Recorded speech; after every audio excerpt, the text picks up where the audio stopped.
Hello mga momshies! So for today's video naman, ipakikita ko sa inyo kung paano ko niluto itong chicken fillet a la king. Sa chicken fillet, ang part ng chicken dito is dapat breast part.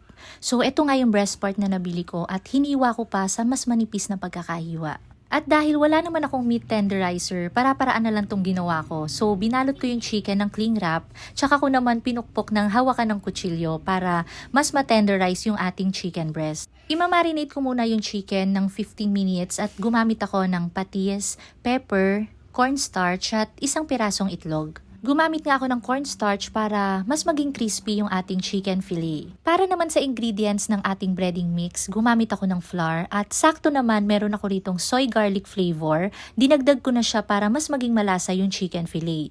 Then nag-add din ako ng pepper at ng paprika. Hinalo ko nga lang maigi, then after 15 minutes, saka ko naman inilagay yung chicken breast. Sa half kilo nga ng chicken breast na nabili ko, nakagawa rin ako ng 6 na pirasong chicken fillet. Saktong-sakto para sa dinner naming buong pamilya. Nagpainit na nga ako ng mantika at tsaka ko naman inilagay isa-isa yung chicken breast. Mga 8 minutes ko tong finray, pero yung first 4 minutes, naka-low heat lang ako para lutong-luto yung loob ng chicken. Nung nilakasan ko yung apoy, inantay ko lang siya na maging golden brown at inahon ko na sa mantika. Para naman sa sauce, una kong inilagay yung butter, then itong carrots na hiniwa ko sa maliliit.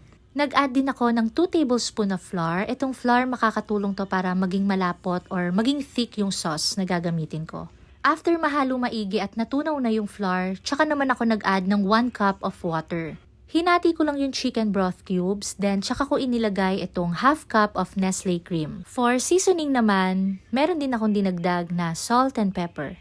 Naka-medium heat lang ako nito para hindi masunog yung ilalim. At ito na yung finished product ng chicken fillet a la king. Ano pang inaantay nyo mga moms? Try nyo na itong lutuin at for sure, magugustuhan talaga ng mga bagets nyo.